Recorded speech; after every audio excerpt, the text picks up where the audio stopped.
Good evening. Kia ora tātou. Welcome to this, the first of this year's Gibbons Lectures. My name's John Hosking. I'm the Dean of Science here at the University of Auckland. It's my very great pleasure to welcome you here this evening. The Gibbons Lectures are an annual series of talks hosted by the Department of Computer Science in association with ITP-NZ. The goal of each lecture is to describe detailed developments in a particular research area to a general but technical audience, from computer science students at all levels to IT practitioners in other departments and outside the university. The Gibbons Lectures are named in memory of Associate Professor Peter Gibbons, a former head of the Computer Science Department and a very good friend and mentor to many of us who hail from that department. And in doing so, I'd like to acknowledge Peter's sister Sally, who's here this evening. So welcome, Sally.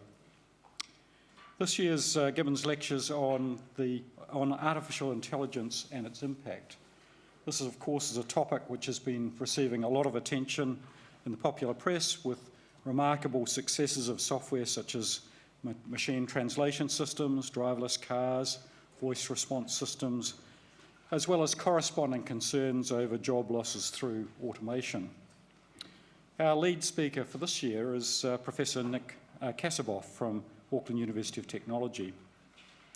He will discuss the research progress of AI from its deepest roots to the current frontier, applying AI to the big data of medicine. Nick is director of the Kedri Research Institute at Auckland University of Technology. Originally from Bulgaria, Nick has a PhD from Technical University of Sofia, has worked at the University of Essex, University of Otago, and since 2002 at AUT. He has what I can only regard as a phenomenal publication history with over 600 works. As you can see from the title up there, he's a collector of prestigious fellowships. He's a fellow of the IEEE, the IITP, and the Royal Society of New Zealand, of course. He has research interests in neurocomputation, artificial intelligence, machine learning, data mining and knowledge engineering, neuroinformatics, bioinformatics, signal, speech and image processing, and this combination makes him eminently qualified to talk to us about the topic in hand. So Nick, I now invite you to deliver the first of the Gibbons Lectures for 2007 on AI from Aristotle to deep learning machines. Nick.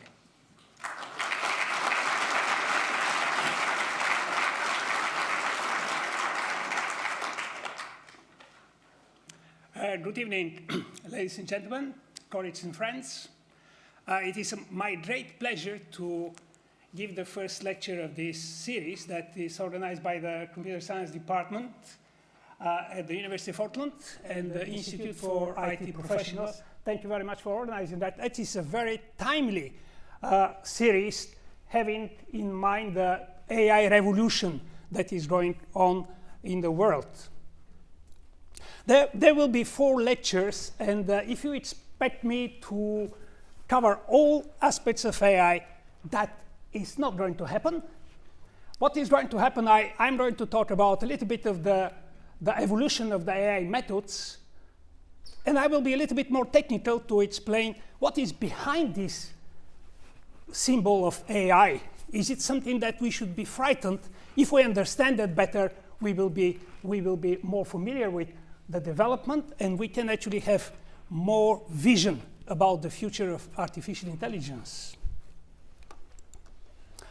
What is AI? Well, probably the simplest definition is it is part of interdisciplinary information sciences area that develops and implements methods and systems that manifest cognitive behavior. Our main features of AI currently, to mention only some of them, are learning, adaptation, generalization, inductive and deductive reasoning, human-like communication, natural language processing, and many more. Some more features that we will see in the future are consciousness, self-assembly, self-reproduction, AI social networks. And these features are coming now to the current AI systems. I will talk first about the evolution of the AI methods, and then I will cover a little bit about the computer platforms that the artificial intelligence inspired to build.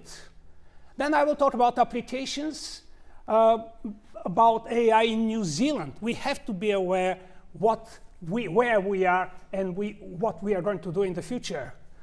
And the future of AI, of course, it is very, very difficult to predict, but I have my view, and other people, other lecturers will have their view, and that is a matter of discussion worldwide. The evolution of AI methods, many philosophers consider Aristotle to be the originator of the deductive reasoning. And Aristotle was a very pronounced philosopher and scientist who was a pupil of Plato and a teacher of Alexander the Great. And if I illustrate what deductive reasoning is, I would say this is the example that is in all logic books and AI books. And we have deductive reasoning if we have a statement like all humans are mortal, or this is a rule that says if human then mortal. And we have a new fact, Socrates is a human, and the deduced inference is Socrates is mortal. Well, it is the simplest possible example of deductive reasoning. But Aristotle went further. He introduced the epistemology, which is based on the study of particular phenomena, which leads to the articulation of knowledge, rules, formulas across sciences. So he worked in botany, zoology, physics, astronomy, chemistry, meteorology, psychology, etc. According to Aristotle, his knowledge was not supposed to change. It became dogma. In places, Aristotle goes too far in deriving general laws of the universe from simple observations and overstretched the reasons and conclusions. Because he was perhaps the philosopher most respected in Europe, European thinkers think and accept his erroneous positions sometimes, such as inferior roles of women, which held back science and social progress for a long time.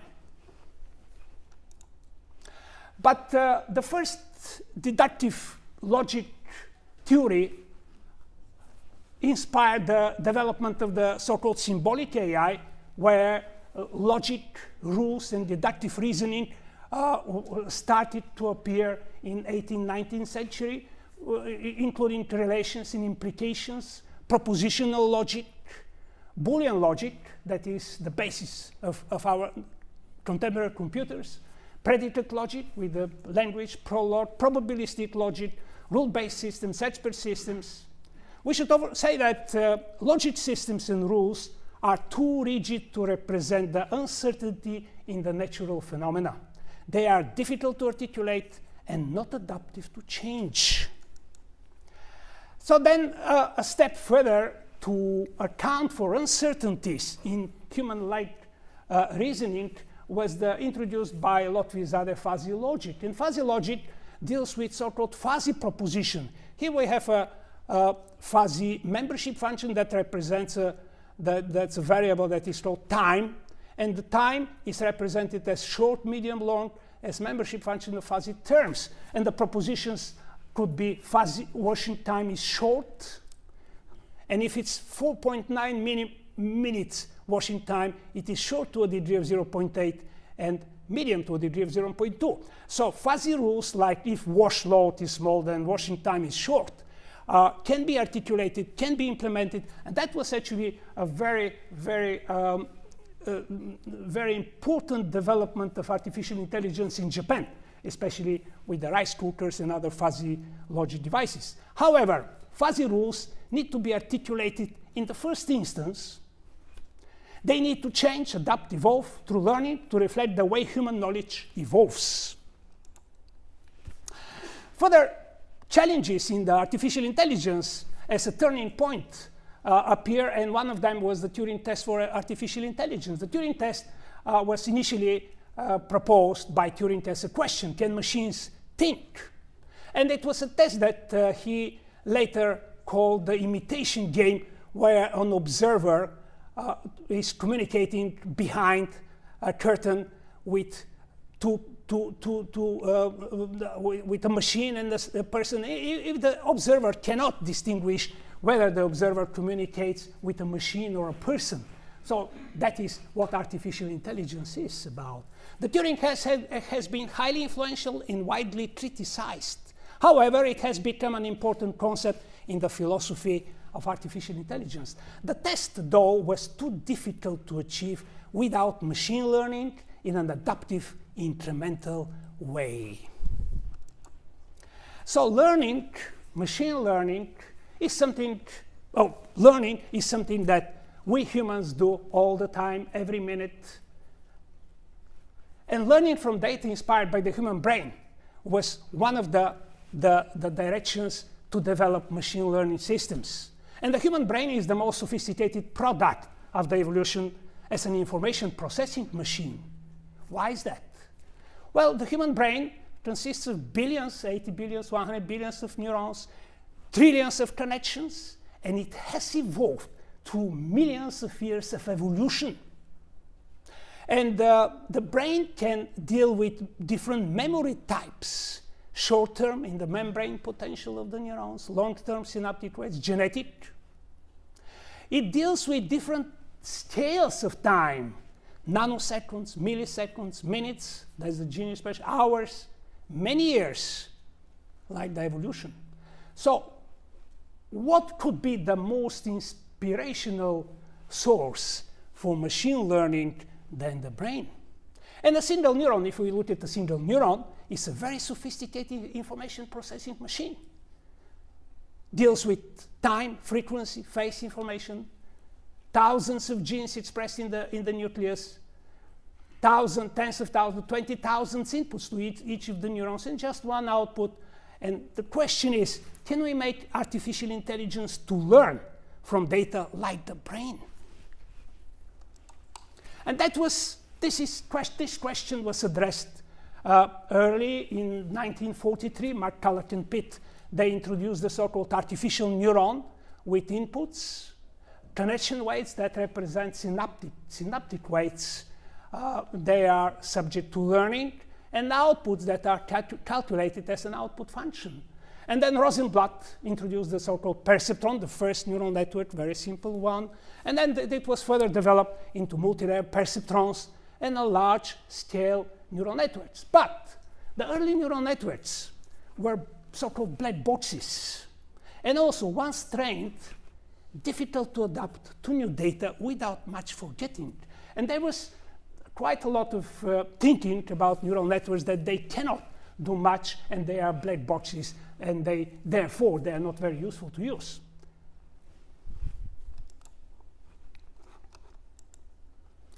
And that is why a new development of neural networks was done in terms of neural networks that can not only learn from data, but they can be used to extract rules, to extract patterns, to extract so-called knowledge from these data. And these neural networks the first ones were called neurofuzzy systems. So no more the black box curse.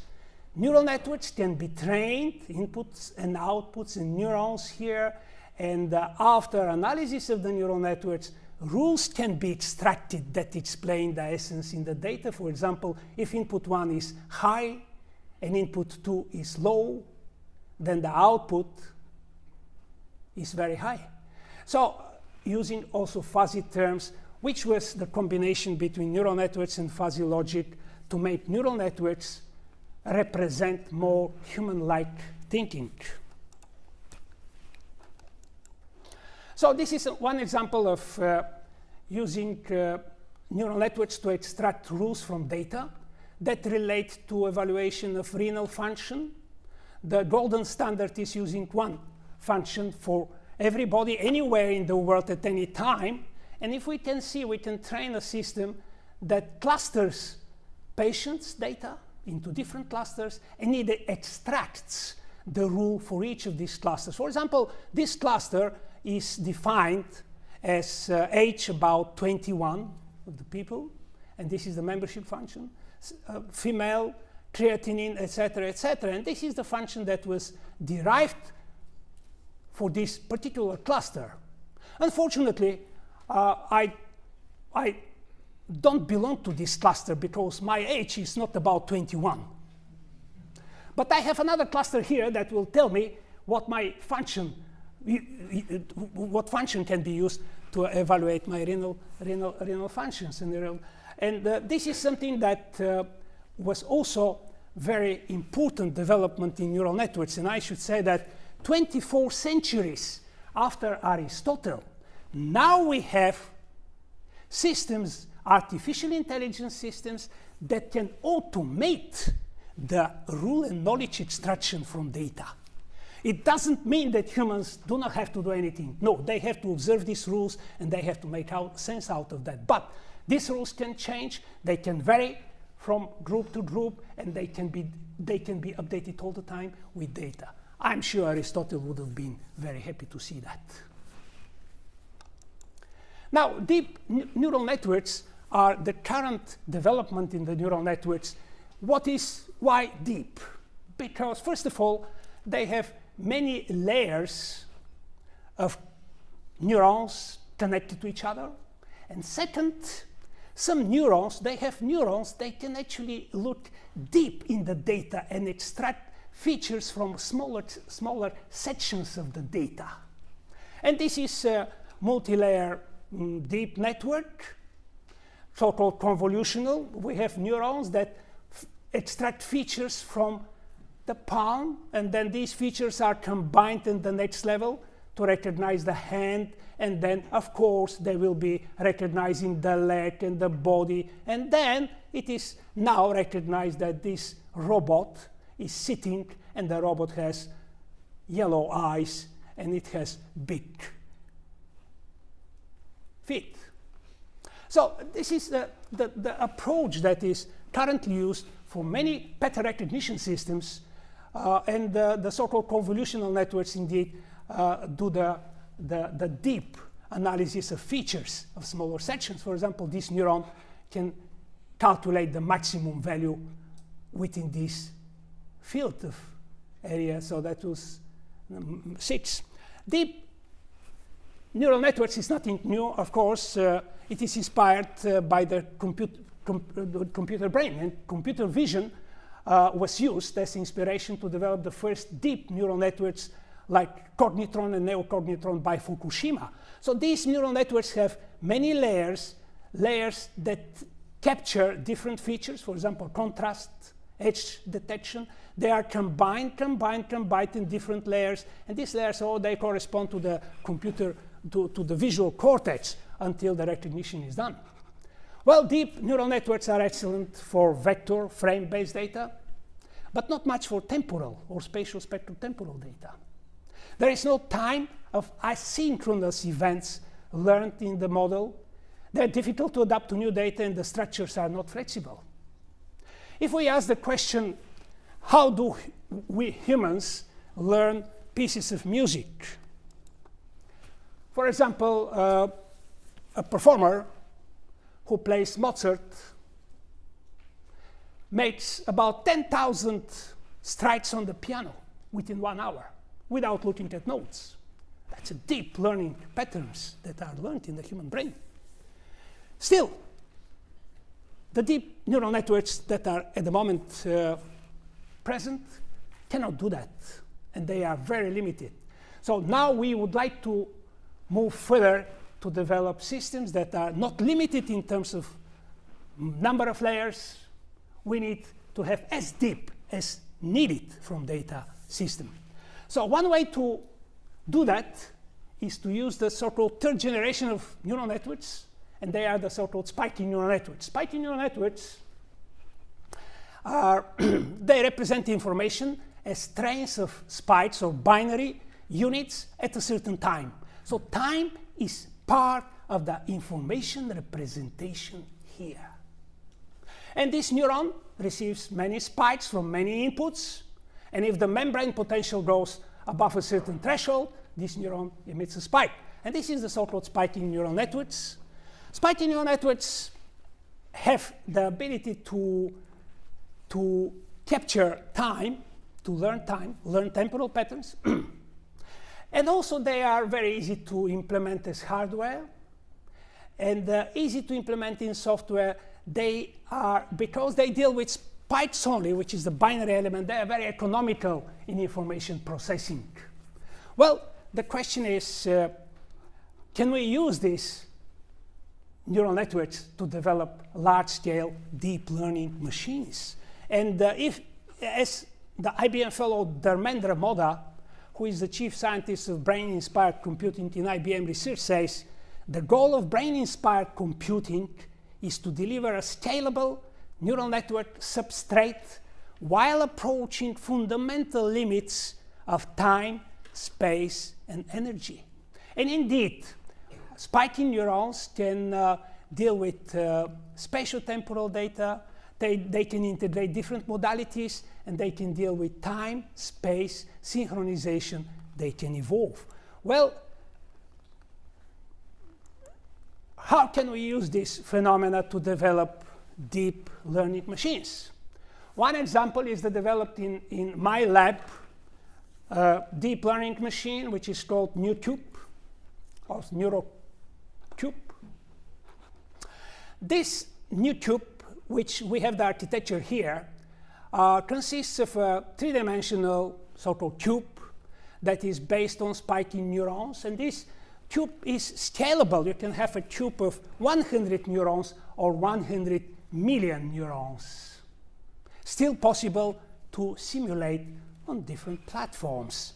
And this cube can learn patterns like the brain learns deep patterns in different areas of the brain at different time scales. So this deep learning machine have similar learning methods like spike time-dependent plasticity. When the neurons receive inputs, they spike, and then that causes the creation of connections between the neurons. And these connections are meaningful because they capture time associations between the spatially distributed input data. That is what the brain does. We don't have any limitation in terms of how deep these patterns are. It could be any deep as needed.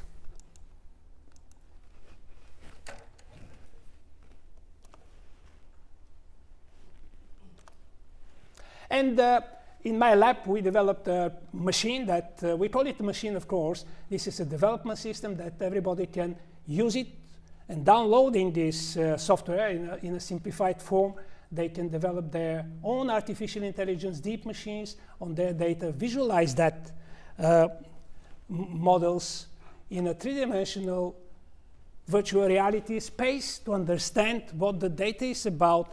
Unfortunately, we can't do this with the brain, but we can do this with the models that we create to analyze how they learn in an online manner, because now it is online learning, there's data coming here, and connections are being created. So this is the principle that we use as an example of deep learning machines. Now, we know that along with the lifelong learning in our brains, there is quite a lot of learning happening as in nature, as evolution. Another area of artificial intelligence called evolutionary computation uses some principles of learning from natural evolution. And this is Charles Darwin. Species learn to adapt through genetic evolution, crossover and mutation in populations over generations. Genes are carriers of information stability versus plasticity. Evolutionary computation is also a learning paradigm in artificial intelligence. And it can be used to optimize parameters, genes, on learning systems. Now, the development of the methods of artificial intelligence triggered development of new computational hardware platforms. And the beginning was the von Neumann computer architecture, which uses memory, control unit, arithmetic unit as separate units. And this architecture is still on our laptops, realized in our laptops and computers and it is realized also as general purpose computers or specialized fast computers as GPUs and TPUs, tensor product unit, or cloud-based computing platforms. But an alternative computer architecture that evolved due to the development of the brain-like artificial intelligence is called neuromorphic computational architecture. And neuromorphic computational architecture integrates data, programs, and computation in one structure, similar how the brain does it. We don't have a separate memory. We all have the memories and the computation, the rules, the learning, together in one brain. A third type of architecture developed was the so-called quantum-inspired architecture using quantum bits, which are in the quantum bits in superposition of 1 and 0. So all these architectures, the common thing is that they use binary representation by the bits, but the bits in the von Neumann architecture are static representation of data. In neuromorphic computation, bits are allocated with time. And in the quantum architecture, bits are in a superposition of states. AI models can be simulated using any of the architectures if available, but with various efficiency. And if we look at the cloud computing platforms that are massively available now for AI applications, we should say that they make it possible to rapidly build cognitive cloud-based exploration application of data. Such systems have been released by competing rivals for world domination, and this, of course, we all know about the cloud computing facilities by Google, Facebook, Microsoft, IBM, Baidu, Amazon, and many more. And this is one example of IBM Watson discovery services that people can download, upload their data, and do some pre-processing, and they can do some modeling, and they get the output delivered. And this is data, and here we can have the same with text that could be entered in the system, etc. And I should say that the cloud-based computer platforms are useful, but they are limited. They have limited set of methods, mainly for online data analysis and not very suitable for processing streaming data. Neuromorphic hardware systems that were developed as to meet the requirements of the brain-like computation started with Hodgkin-Huxley model. Carver Mead at the Caltech developed the first electronic circuit that realizes a neuron. The first silicon retina was developed by Misha Mahovat. Unfortunately, she had a very short life. At the moment, there are quite a lot of competition, I would say, development of neuromorphic hardware from the IBM True North with 1 million neurons and 1 billion of synapses to the Stanford NeuroGrid and to also the Spinnaker developed in the University of Manchester under Steve Furber's leadership. What is the next step in the computer platforms that will support AI? Well, maybe quantum-inspired computation. Quantum-inspired computation doesn't mean quantum computers at this stage, because we have quantum principles used in quantum-inspired evolutionary algorithms and present neural networks, quantum-inspired neural networks, and quantum-inspired optimization of deep learning machines, but they are still in their infancy. And this is Ernest Rutherford and many other people actually contributed to the physics of quantum physics. Some principles are now being used, like principles of the superposition and the quantum gates. We use quantum vectors, and of course, we have some other principles like interference, parallelism, and entanglement. Well, that was all about AI methods and AI platforms. Now let us look at the applications. Well, we are not supposed, I'm not going to read all this. I just want to say that we have, on one hand, we have the technology stack. And this is actually a diagram that was developed by Bloomberg, still probably not quite, that needs some update. But we have here the techniques and the platforms that could enable AI applications. So we have the machine learning, we have the natural language methods and systems, we have development, we have data capture, we have open source libraries, and we can see Wecker here, actually the Waikato development machine learning. So these are the technological platforms and methods that would enable development of a lot of machine learning and artificial intelligence applications in the areas of healthcare. I won't read the companies. There are only a short list of companies which deal with that. We talk about industrial applications, agriculture, education. We talk about autonomous systems as vehicles, aerial. We talk about enterprise functions, customer support, etc. We talk about visual, audio, sensory, and other information processing. And this is only a short list of applications of artificial intelligence, not to mention radio astronomy and other large projects that are using that.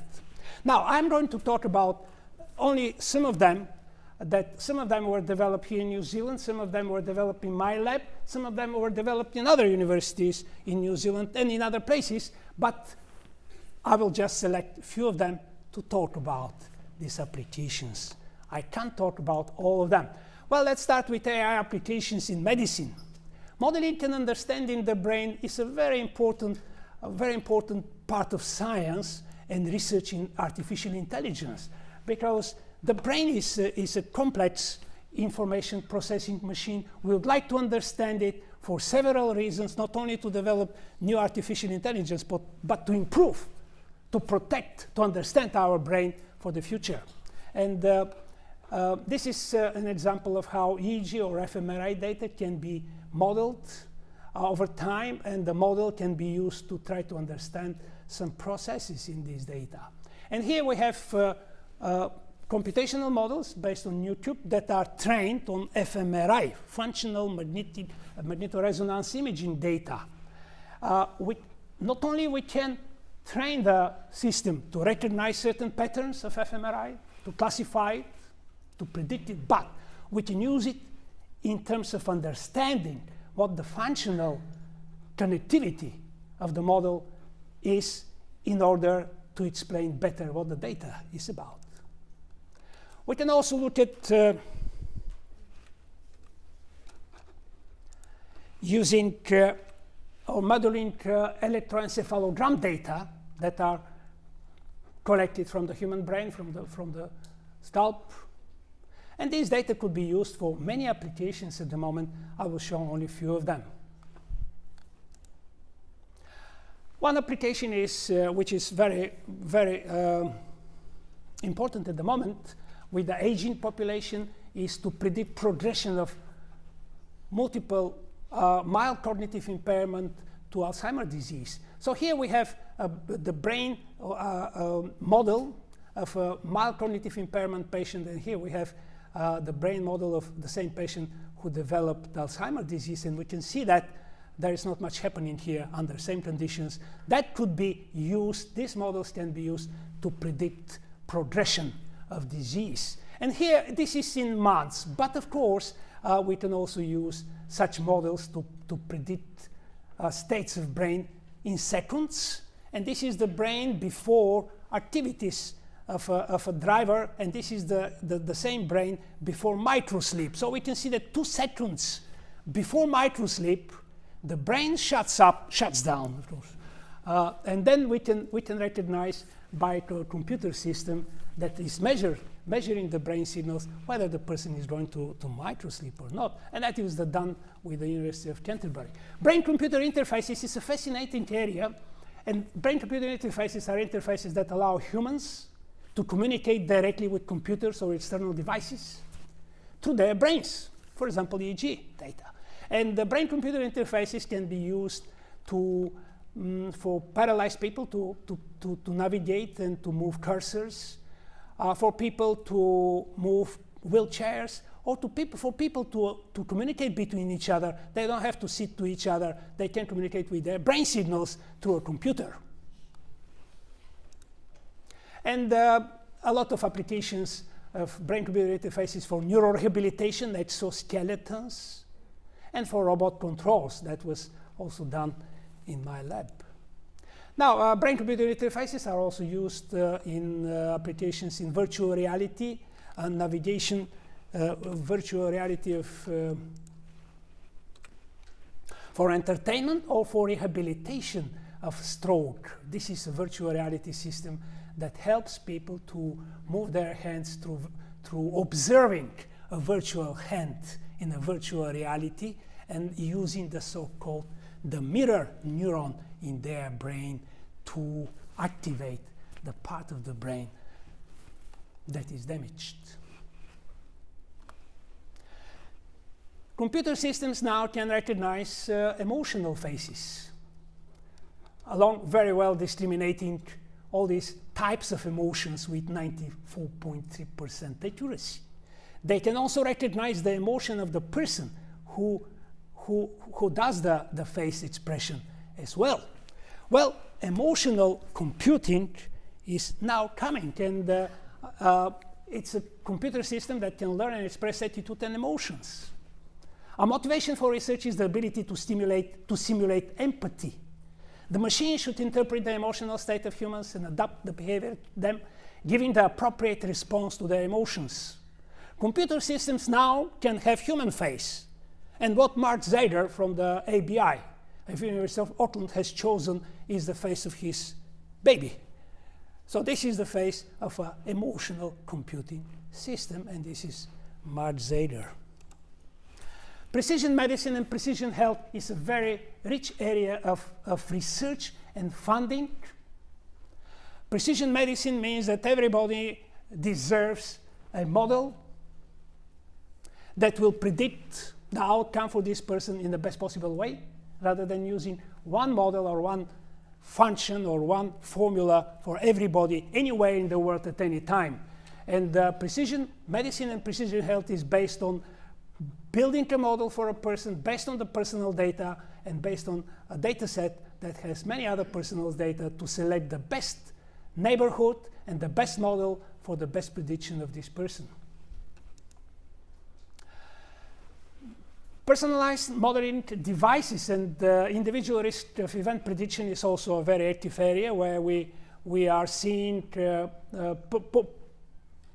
portable devices that can predict certain events of human. Here we have a prediction of stroke of individual 1 day to 11 days ahead, and that is a personalized model that is built on both personal data and environmental data, including solar eruption, pollution. That was done with the Nissan Institute in AUT. And this model predicts 95% accurately 1 day ahead stroke on the population in Auckland. Understanding human decision making is subject in the so-called neuromarketing and neuroeconomics.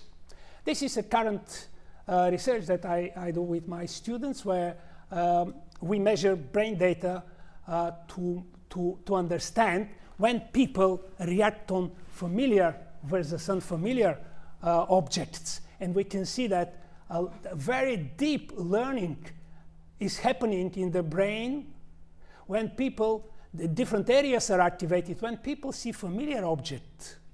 And that can explain versus the familiarity of the person even before 300 milliseconds, which is considered to be the perception time of the stimuli. So here we have persons who perceive unfamiliar objects. You can see that not much happening in their brains. And that could be classified early, very early, when the stimuli is presented. Applying AI in bioinformatics is a very active area when we have systems that extract patterns from gene expression, from protein, to define what is the pattern that can discriminate people with good prognosis versus people with bad prognosis of cancer. And computational neuron genetic modeling is part of bioinformatics, where we have gene information included in the computational brain models. That is also a very active area of research. AI for our audio-visual information processing is indeed now having a boom with the deep learning machines, where we have systems for fast-moving object recognition used in autonomous vehicles, surveillance systems, cybersecurity, military applications, and we have systems that can recognize very quickly the movement on the road and classify this movement with a very good accuracy. Enhancing human prosthetics.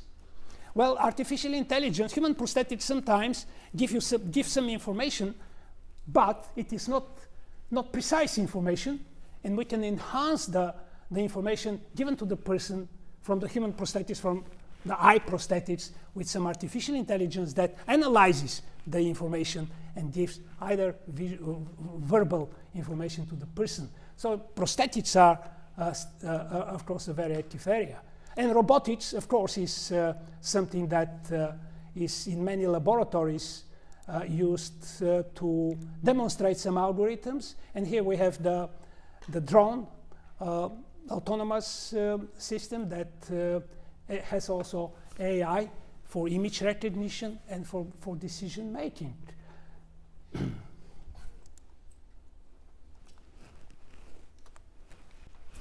Driver assistance. Well, if you talk with the IBM Watson conversation services that offer one example of driver assistance, and I know that many groups work on these autonomous drivers, and I did this experiment and I asked this system to say, give me I said, well, stop at the gas station. And the system gave me the map where there are gas stations nearby. And the system said, which one would you like to drive? But I didn't want to drive to anywhere. I said, stop the car. And the system said, I don't understand. So, well, we have to be, of course, careful using these driver assistance systems. But a lot of progress is being done in this respect. AI in finance. Now we are having automated trading systems which are autonomous robots on the internet. So there are quite a lot of autonomous trading agents. We don't have people sitting in a big room trading. No, these are autonomous robots that do the trading. And this is a very fast growing area at the moment. AI for ecological data modeling and event prediction. Well, that is quite a lot to be done to take data from ecology and to be able to predict some events like the establishment of harmful species that was done with University of Lincoln. Or to use multisensory streaming data to evaluate the pollution of the area, and this is the area of Vancouver. And the research was done with the group of David Williams from University of Auckland. Predictive data modeling for streaming data is now becoming very useful in telecommunication, in milk volume prediction, in wind energy prediction, and you can't imagine how much the wind energy systems and farms lose with a bad prediction of future energy. So this is something that has a good place in New Zealand. Seismic data modeling, and this is New Zealand with all the seismic sites, and you can see at the moment what is happening as seismic activities, that the spike means that there is a seismic change in this particular seismic center, and the connection means that after that there was a seismic activity in another one, so there is a temporal relationship. And there are some good progress. There is a good progress in this respect in New Zealand. AI in New Zealand. Well, this research started early. Here we have John Andre, who is still in Canterbury. He is retired, but he published one of the first books, Thinking with the Teachable Machines, in Academic Press 77.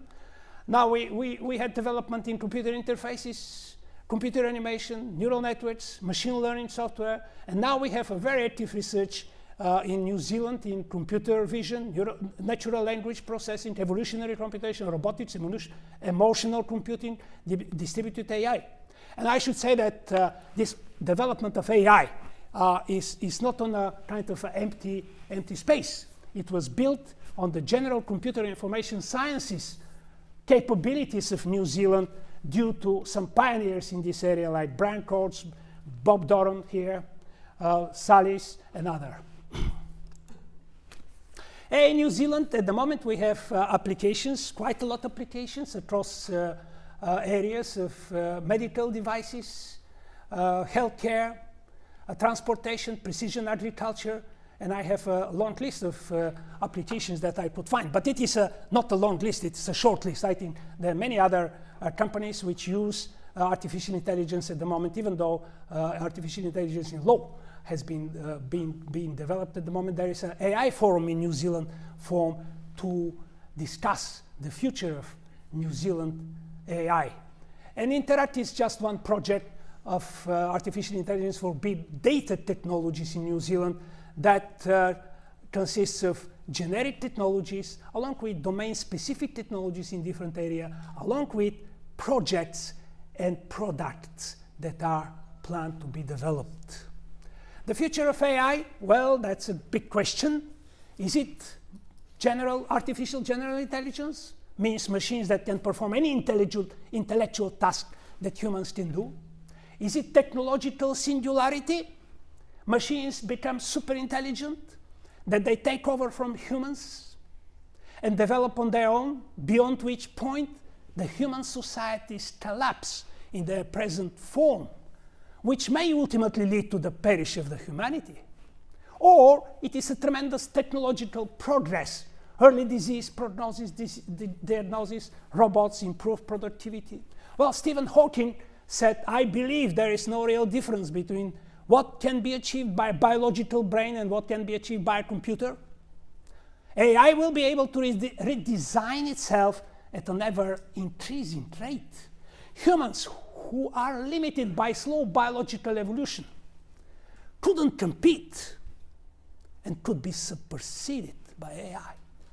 AI could be either the best or the worst thing ever to happen to humanity. Well, do we accept that or not? Well, it is, of course, a matter of discussion. My view is that the future is of AI. The future is in the symbiosis between the human intelligence and artificial intelligence for the benefit of the humanity, being at the same time aware of the potential risk for devastating consequences if AI is misused. And there will be another lecture, lecture number 4, by Ian Watson, talking about ethics of AI. Well, now we should talk about natural intelligence. And questions are, would AI help to improve our human intelligence? Will reading books improve the intelligence, our IQ, as Jim Flynn suggested? Will mindfulness help? Will brain prosthetics help? Or we need to listen more often to Mozart's music? Because there are some studies that Mozart's music, being in the alpha brain waves, is very similar and stimulates human creativity. Maybe we need to listen to Mozart's music, but I don't have much time. I will stop it here. So you can hear it at home, I'm sure. You have some. And I should say that this work in artificial intelligence and my work personally has been supported by AUT. And also, I would say that Marie Curie is one of the first women in science, and I was funded by this European Union funding. Royal Academy of Engineering, the University of Auckland, and the IT Professional Institute. I would like to acknowledge them. And I would like to acknowledge my lab here, which most of them are here people. And I would like to acknowledge, and my love and thanks go to my family, my wife, who has been with me for a long time. And in this particular case, she helped me to reduce significantly the number of the slides. And also my daughters Kapka in Scotland and Asia in Switzerland, who are, I believe, watching this live presentation. Thank you very much.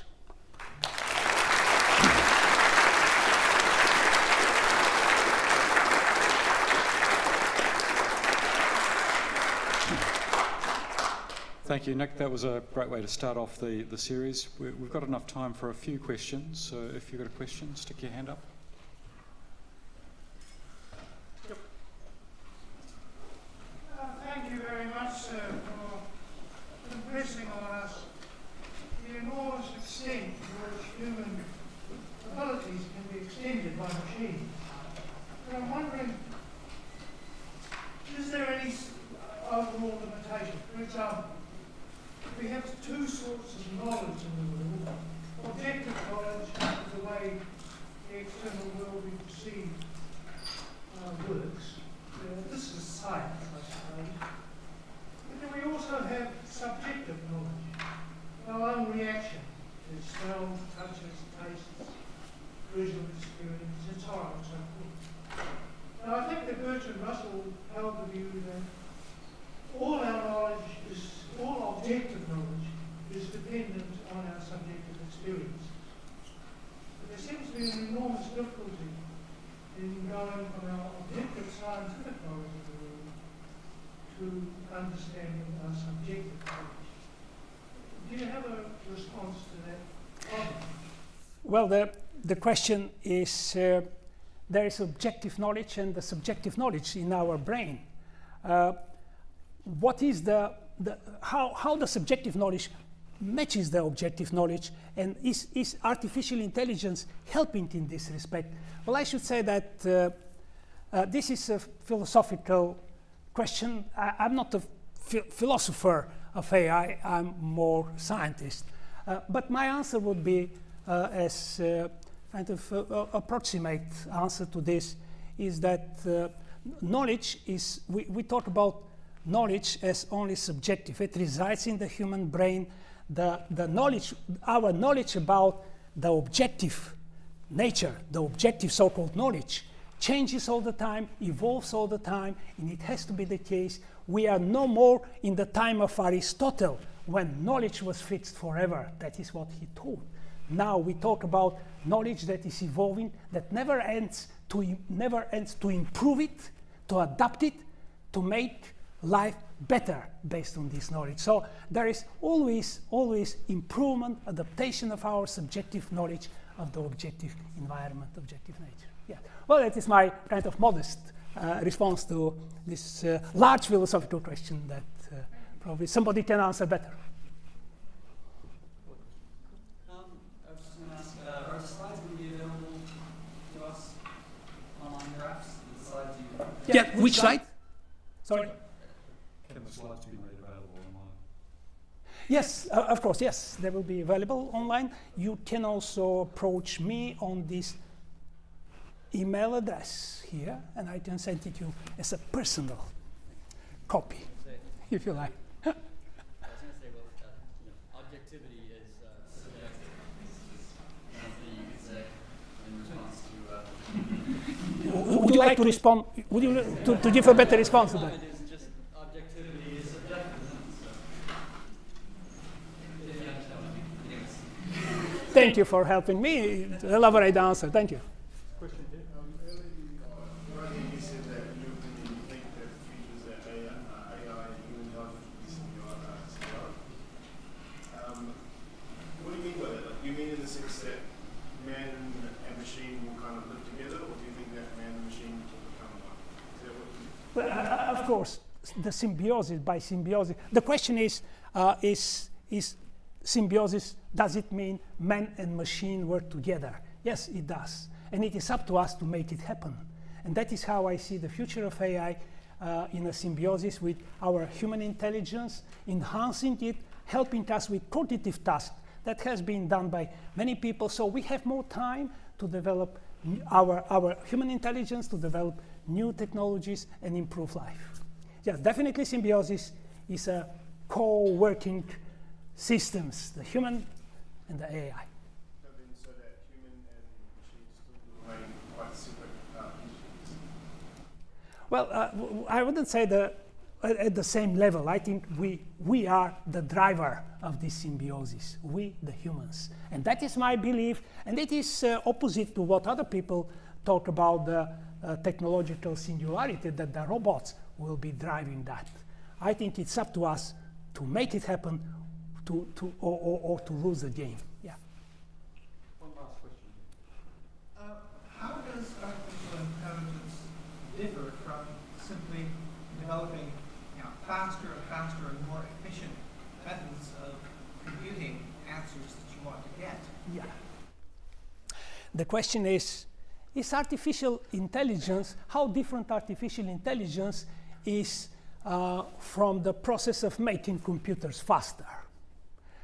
Making a fast computer doesn't mean that it is artificial intelligence. That is the question.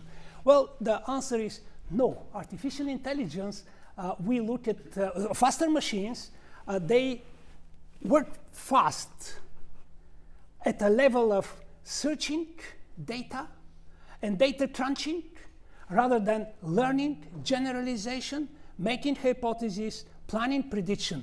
If you, of course, you can say, well, the chess player, the machine defeated Kasparov, and it was not quite artificial intelligence. It was a fast machine which had some elements of artificial intelligence, but mainly it checked many steps ahead what would be the game. So having fast machines can help artificial intelligence, but it doesn't constitute artificial intelligence. That's probably a good point to stop. Nick, we've got something here that isn't artificial intelligence, but it will change your mind state. Well, if it excites my brain, that will be good. Thank you. Thank you very much. Thank you.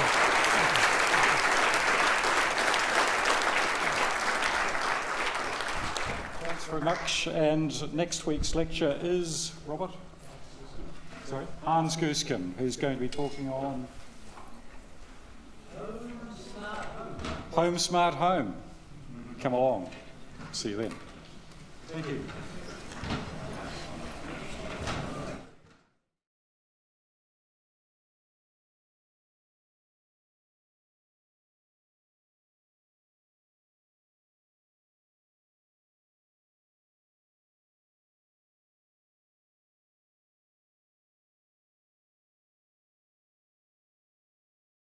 Me to cover all aspects of AI. That is not going to happen. What is going to happen, I'm going to talk about a little bit of the evolution of the AI methods, and I will be a little bit more technical to explain what is behind this symbol of AI. Is it something that we should be frightened? If we understand that better, we will be more familiar with the development, and we can actually have more vision about the future of artificial intelligence. What is AI? Well, probably the simplest definition is it is part of interdisciplinary information sciences area that develops and implements methods and systems that manifest cognitive behavior. Our main features of AI currently, to mention only some of them, are learning, adaptation, generalization, inductive and deductive reasoning, human-like communication, natural language processing, and many more. Some more features that we will see in the future are consciousness, self-assembly, self-reproduction, AI social networks. And these features are coming now to the current AI systems. I will talk first about the evolution of the AI methods, and then I will cover a little bit about the computer platforms that the artificial intelligence inspired to build. Then I will talk about applications about AI in New Zealand. We have to be aware where we are and what we are going to do in the future. And the future of AI, of course, it is very, very difficult to predict, but I have my view, and other people, other lecturers will have their view, and that is a matter of discussion worldwide. The evolution of AI methods, many philosophers consider Aristotle to be the originator of the deductive reasoning. And Aristotle was a very pronounced philosopher and scientist who was a pupil of Plato and a teacher of Alexander the Great. And if I illustrate what deductive reasoning is, I would say this is the example that is in all logic books and AI books. And we have deductive reasoning if we have a statement like all humans are mortal, or this is a rule that says if human then mortal. And we have a new fact, Socrates is a human, and the deduced inference is Socrates is mortal. Well, it is the simplest possible example of deductive reasoning. But Aristotle went further. He introduced the epistemology, which is based on the study of particular phenomena, which leads to the articulation of knowledge, rules, formulas across sciences. So he worked in botany, zoology, physics, astronomy, chemistry, meteorology, psychology, etc. According to Aristotle, his knowledge was not supposed to change. It became dogma. In places, Aristotle goes too far in deriving general laws of the universe from simple observations and overstretched the reasons and conclusions. Because he was perhaps the philosopher most respected in Europe, European thinkers think and accept his erroneous positions sometimes, such as inferior roles of women, which held back science and social progress for a long time. But the first deductive logic theory inspired the development of the so-called symbolic AI, where logic, rules, and deductive reasoning started to appear in 18th, 19th century, including relations and implications, propositional logic, Boolean logic, that is the basis of our contemporary computers, predicate logic with the language, prologue, probabilistic logic, rule-based systems, expert systems. We should say that logic systems and rules are too rigid to represent the uncertainty in the natural phenomena. They are difficult to articulate and not adaptive to change. So then a step further to account for uncertainties in human-like reasoning was introduced by Lotfizade fuzzy logic. And fuzzy logic deals with so-called fuzzy proposition. Here we have a fuzzy membership function that represents that's a variable that is called time, and the time is represented as short, medium, long, as membership function of fuzzy terms. And the propositions could be fuzzy washing time is short, and if it's 4.9 minutes washing time, it is short to a degree of 0.8 and medium to a degree of 0.2. So fuzzy rules like if wash load is small, then washing time is short, can be articulated, can be implemented, and that was of the Kedri Research Institute at Auckland University of Technology, originally from Bulgaria. Nick has a PhD from Technical University of Sofia, has worked at the University of Essex, University of Otago, and since 2002 at AUT. He has what I can only regard as a phenomenal publication history with over 600 works. As you can see from the title up there, he's a collector of prestigious fellowships. He's a fellow of the IEEE, the IITP, and the Royal Society of New Zealand, of course. He has research interests in neurocomputation, artificial intelligence, machine learning, data mining and knowledge engineering, neuroinformatics, bioinformatics, signal, speech and image processing, and this combination makes him eminently qualified to talk to us about the topic in hand. So Nick, I now invite you to deliver the first of the Gibbons lectures for 2007 on AI from Aristotle to deep learning machines. Nick.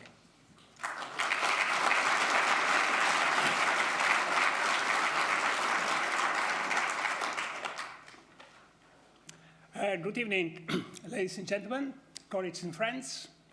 It is my great pleasure to give the first lecture of this series that is organized by the Computer Science Department at the University of Auckland and the Institute for IT Professionals. Thank you very much for organizing that. It is a very timely series, having in mind the AI revolution that is going on in the world.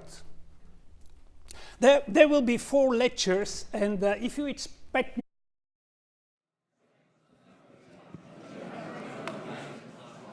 Good evening.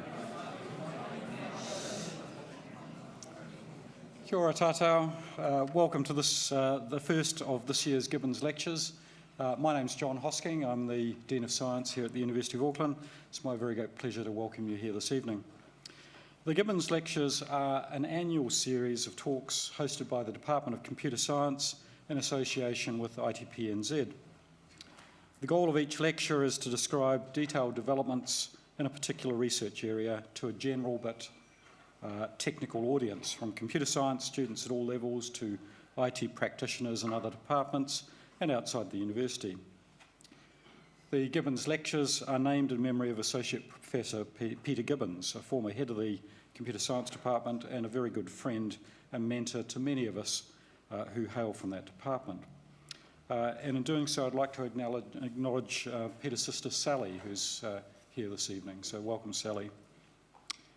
This year's Gibbons Lectures on artificial intelligence and its impact. This, of course, is a topic which has been receiving a lot of attention in the popular press, with remarkable successes of software such as machine translation systems, driverless cars, voice response systems, as well as corresponding concerns over job losses through automation. Our lead speaker for this year is Professor Nick Kasabov from Auckland University of Technology.